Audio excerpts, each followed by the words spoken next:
The United States during the Second World War started the war with a less than superior tank force, especially compared to their foreign opponents who had been in the game a lot longer than they had. However, at the end of the war, they would have some of the greatest tanks of the war, which would gain ire from their Soviet counterparts. Today, I'd like to rank the American tanks in the most efficient and mature manner. A tier list.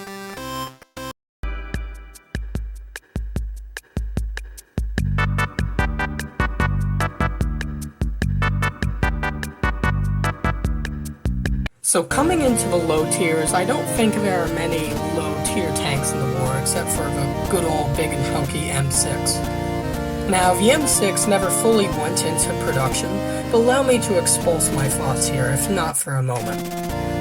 Now, the US wanted a heavy tank for their new tank forces, so out comes the M6. It looks like a stretched out Sherman, but did not have its functionality.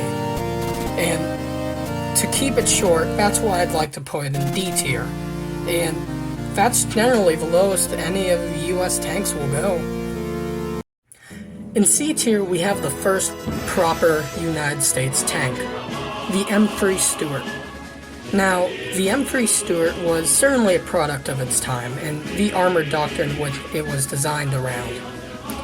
It was designed as a light tank which was supposed to support the infantry in battle. This is more of an outdated idea, but that would be more synthesized after the war, and throughout the war as well. Now, this tank was a great first step, even though it was a bit late in the war. Had a crew of 4, which is relatively standard for most tanks, but this one, he's a little small, but that's alright, I'm only 5'7" anyway. Now, the size would lead it to be a bit cramped on the inside, which is already a bit hard to function in. But it would still be deployed in North Africa, China, and other places. It would be a first great step, but that leads into... In B tier holds for us a rather underrated fellow, the M3 Lee. The M3 Lee is another product of early American armored doctrine, which is why it looks so bizarre with its strange shape and multiple turrets. When the British got their hands on them, they fixed it up a bit and gave it a name change from the Lee to Grant. At its thickest, it had about 2 inches of armor, but where it was deployed meant that this wasn't much of a problem. It had a good-sized 75mm gun, but was accompanied by 2 Browning machine guns, which were very effective against infantry attacks. It went around 26 miles per hour, which isn't outstanding, but it isn't a bad speed for the times, and often didn't find itself racing over perfect terrain anyway. They were given to the Soviet Union, who rejected them, as well as being deployed to North Africa and the South Pacific, and also, yes, gut bias. At A tier, I bring you the Pershing. Now, the M26 Pershing came into the war rather late, coming in just in time to have a little bit of fun in Europe. The M26 was the climax of American tank design, a good engine, a powerful gun, and a set of armor that properly protects it. This put it on par with the heavies like the Tigers and the Panthers of the Germans, but backed by the industrial power for these machines to be effective.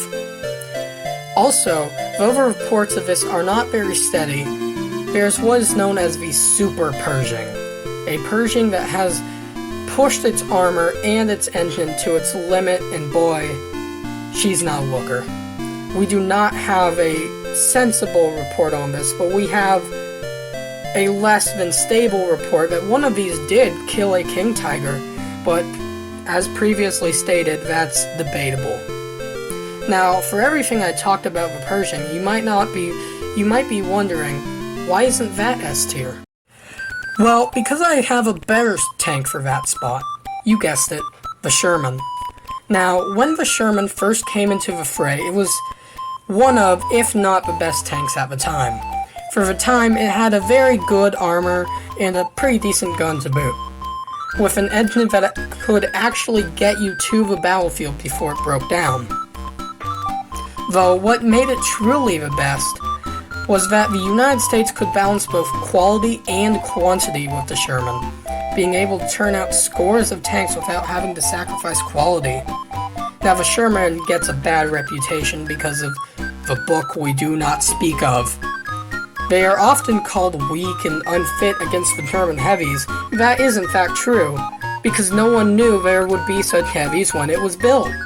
And even afterwards, they held their weight very well. Another magnificent feature is its adaptability. If you need to cut down trees, we have an attachment for you. Clear mines, that's an attachment. Launch rockets, I've got some good news for you.